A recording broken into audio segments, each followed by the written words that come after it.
Yahoo Sports Jordan Shusterman joining us on the Emerald Queen Casino Sportsbook Hotline. And Jordan, I wish that our last interview with you this season wasn't just a post-mortem about the Mariners' year, although Bump and I would both like to eventually get to the point of talking about looking forward to a new bar being get to a World Series for the Mariners, which is the first time we've said that in a very, very, very long time.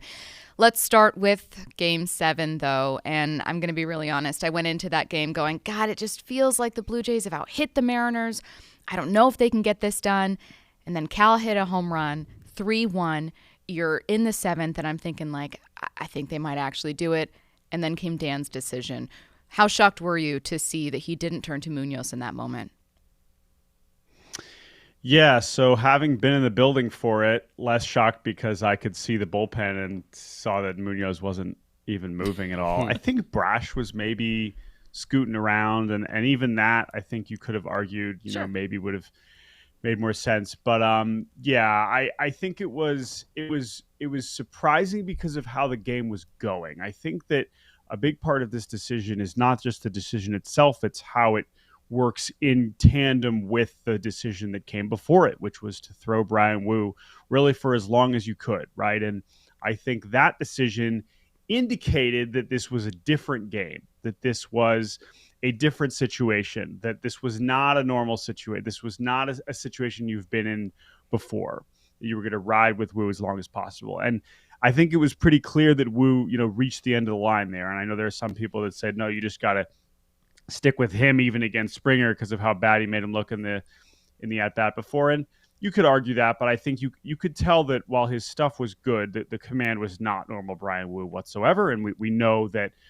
I think it's a challenge for us to really talk about him in general because we don't know how built up he is. We don't know if he was throwing well, would they have let him throw the rest of the game, right? It's just, that's kind of an unanswerable question. Now all that said, when you decide to go to the bullpen, I bring that up because if you're using Brian Wu like that, you are saying this is a different game. This is not a regular game. And so then to go to Bizzardo and then afterwards explain it as saying, like, we've gone to him in that spot all year, that's what's a little bit difficult. And I think that what is hard is because Bizzardo has been so good the whole season, has had these moments in the postseason. It's not that Bizzardo is necessarily a terrible option. It's that in this moment, in this unique time, he is not your best one. And I think that is why people are rightfully upset.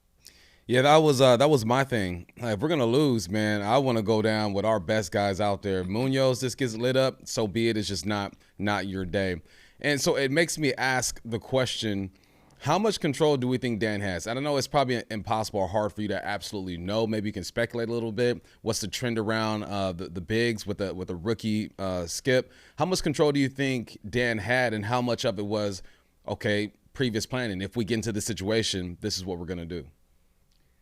But this goes back to my original point, because when Wu comes in with the lead, like that felt like the script. That felt like something that the organization had agreed, like, we are going to put our best guy out there in a way that we normally would. We're not going to do Spire, even against some of these lefties, you know, like we're going to go to Brian Wu, who is our all-star starter. And so that's where it makes me think that for whatever reason, as that inning quickly unfolded, Dan made the decision. I think that's the other thing in these high-stakes moments. Like, they have to. The front office can't call down and be like, no, do Bizzardo, do this. You can't throw Munoz. Like, no, it's for all of course, there's plenty of planning that goes into it. And I'm sure that they had some sort of vision ahead. I mean, I've talked to a lot of people around the game about this decision. And the one thing that you would hope is that this was a scenario that they had talked about beforehand so that they can at least, you know, feel like that they went with the decision that they had planned on. Again, whether that's a good or a bad one, you could obviously disagree with. But I don't know. I do feel like because of how it was going, it was his decision in the moment. And whether that was a deviation from the original plan, once again, we'll never know. But or at least probably not anytime soon. But maybe in some book in some many years, maybe we find something out. But for now, I think we are just kind of left to deal with how it went. But it wasn't, you know, as hard as it is to admit, it's not the only reason they lost, and it's not the only reason they lost the series in general. I think the Blue Jays really outplayed them for the last 5 games outside of that 8th inning in Game 5. I think you could really say that. I know we're dwelling on that moment, but it was so big, so I got one more question about it. Yeah. Hassan was on our morning show, and he said that's a move that a manager makes 10 to 15 years ago. Explain that to me. What does he mean by that? Mm-hmm. Well, that's the thing, and this is why it's so hard. It's because it's the stubbornness to diverge from of what you've done. And I think that now the urgency in the postseason and kind of the creativity of going to starters, it's something that we've seen before, but it's really become more accepted. We saw it on the other side for Toronto also in this game too, and going to Gossman. And I think that's really what it was. It's kind of being unable to escape from what you think is just like how it's supposed to go in a what is unfortunately in this case, literally the highest leverage moment of, as I said on the podcast this morning, not just the season, but the franchise. Yeah. And so that's where it really, of course, all gets magnified. Yeah, I think I sure wish, and I'm sure every single fan does, that the Mariners' very first Game 7 in franchise history didn't come with Game 7 heartbreak for the very first time. But I guess hand in hand, we now all finally understand what that feeling and anticipation and also what individual decisions can cost. Let's go back to what you mentioned about some of the other things, though, because you're right. We actually started our show by talking about, hey, we've had now a couple days to sit and think about Dan's decision. Let's take a step back and look at the LCS as a whole. We landed on talking quite a bit about pitching and how that was so central to how they were able to get through the ALDS against the Tigers and just completely fell apart. I mean, you look at Game 3 with Kirby and then 4 with Castillo at home, Game 6 with Gilbert, and you just think like, man, this is a series that could have been won had those things changed, had pitching been better. And something about that feels more in your control, right? It feels like something you can fix with spending or talent or development or what have you. Is that kind of what you landed on as well with the arms, or where did you stand? No, I think that's totally fair, right? Of course, having been out there and watching those games and them coming home with the 2-0 lead, like you can say that's where you lost the series, right? You come home with the 2-0 lead, and you're supposed to be that good at home and you're supposed to know that your pitching is going to be that good at home.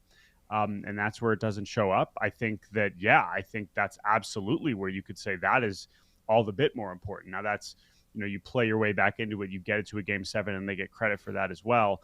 But no, especially when you see what it kind of took to get past the Tigers. Yeah. I think that, you can't afford that. Again, the Blue Jays are way better. They're way better.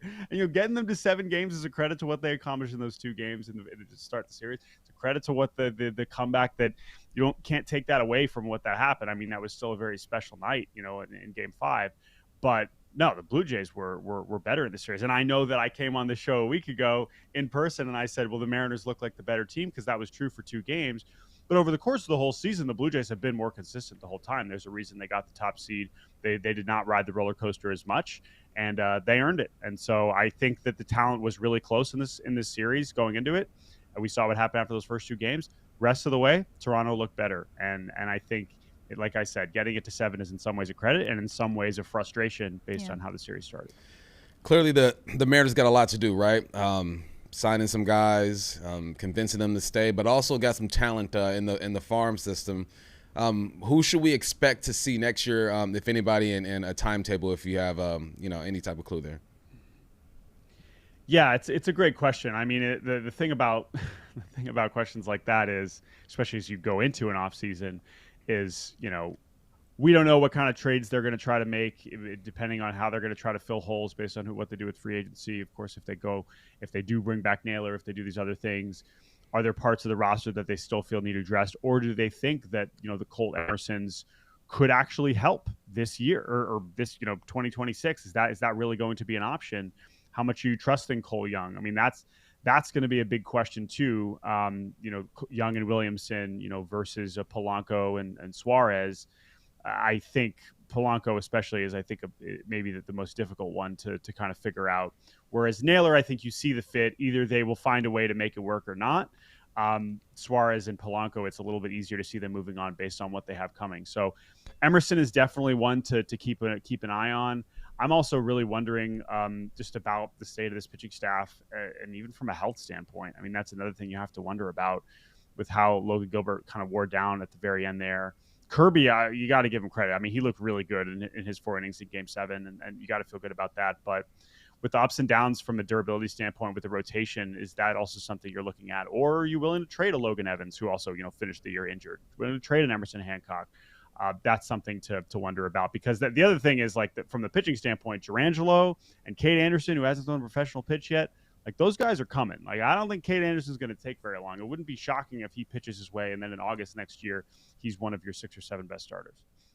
Perhaps, Jordan, it's because the Dodgers are coming out of the National League as repeat appearances in a World Series, and they spend so much money. Or perhaps it's because the Mariners have watched the Astros do this over and over out of the American League, that it feels like, okay, well, the Giants can repeat, and teams that spend and teams that do all these things can show up. But what if this was the window? I think maybe that's the most common sentiment I see from Mariners fans.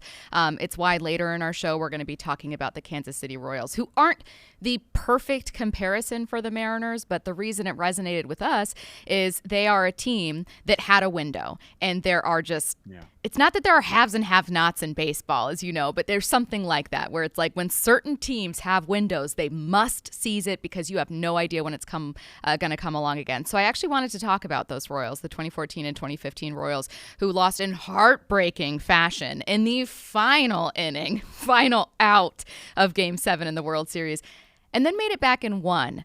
A, are they a fair comparison for what the Mariners could do? And B, how can a team that has to make the most of smaller windows do that? Yeah, I mean, I think that it's, from a narrative standpoint, you can certainly see it, especially when you consider how little the Royals had won before, right? I mean, it had basically been 30 years in between. They hadn't even been in the postseason, right? I mean, so in some ways that's the same. I think baseball has changed a lot in the last 10 years in terms of how rosters are constructed and how you win. That Royals team and how they were good was a real moment in time for stylistic baseball, and homers and walks and strikeouts, like, that was not as much a thing. And like, their bullpen was such a big part of their success, and stealing bases and stuff like that. So stylistically and the talent involved, it's kind of hard to compare, not just because of how that team was built, but how all of baseball was built, and some of the advantages and disadvantages of just like what good teams are kind of going through. With that said, I mean, it is a helpful example that it's, as daunting as it seems to get back to the mountaintop. And I think it's also, I imagine you're also bringing it up because of, like, they did it and then they went back to being terrible, right? And so that's what feels scary.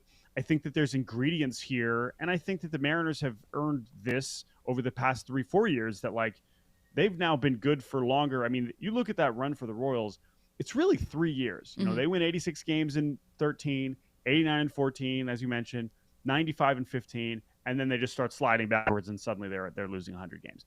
I don't see that with the Mariners because of how many pieces they have in place. And this is why having Julio and Cal as your just anchors up the middle, let alone the pitching, is a huge deal. But the pitching is a big part of it too. I mean, that's the part of the window that we're really talking about. And that's the part of the window, especially when we talked about last season feeling like a missed opportunity. That's where it starts to get a little bit more dicey from a health standpoint.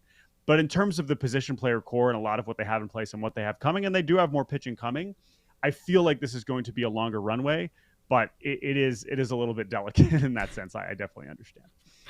Well, you mentioned the pitching, right? It's been, a couple years before this, the Mariners didn't take advantage of their pitching situation. And this year, it felt like they fell short. They didn't take advantage of Kyle's historic season of picking up Geno, having, 4 or 5 guys hit over 20 bombs. So there is a world where Suarez isn't here, maybe Polanco isn't here. If you do have to replace those guys, you got to replace those bombs. Does the philosophy change here in Seattle? You're not going to get 60 from Cal next year. Does the philosophy change, or do you think that they know what type of players they're looking for and they're going to stick with that? Yeah, no, it's a great question, and I think that I don't see them totally changing. Again, I think that you're still viewing this model as successful in a lot of respects. And maybe that's not what fans want to hear. But no, that's a lot of production. I know that's a lot of production. And Julio and Cal is an incredible place to start, even if Cal is only hitting 40 home runs, which, again, every team in the league would happily take for their catcher. And Julio could still be getting better, right? Imagine Julio figures out how to hit in the first half. Now he's, in MVP consideration. So your floor there from an offensive standpoint is still going to be pretty high just with those two alone.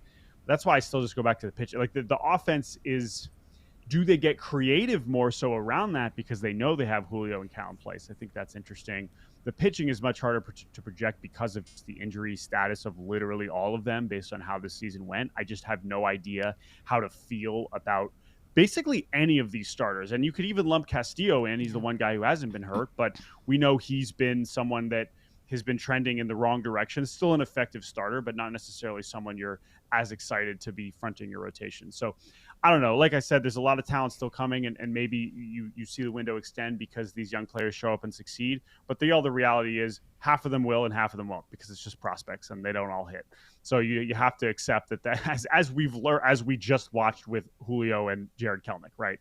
Like you had these two guys, and you're like, oh, well, surely these two guys will just be anchoring the outfield for the next 10 years. One of them is maybe a future Hall of Famer, and the other one is like approaching out of baseball. So that is how these things go, and we will see how it kind of shakes out in terms of the young players that are actually going to be part of this future. All right. Well, the Mariners season is unfortunately over, and so too are our weekly interviews with Jordan. But you can still hear more and read more from Jordan. You can read his work at Yahoo Sports, and also make sure that you are subscribed to the Baseball Barbie Cast podcast, also obviously a Yahoo Sports product.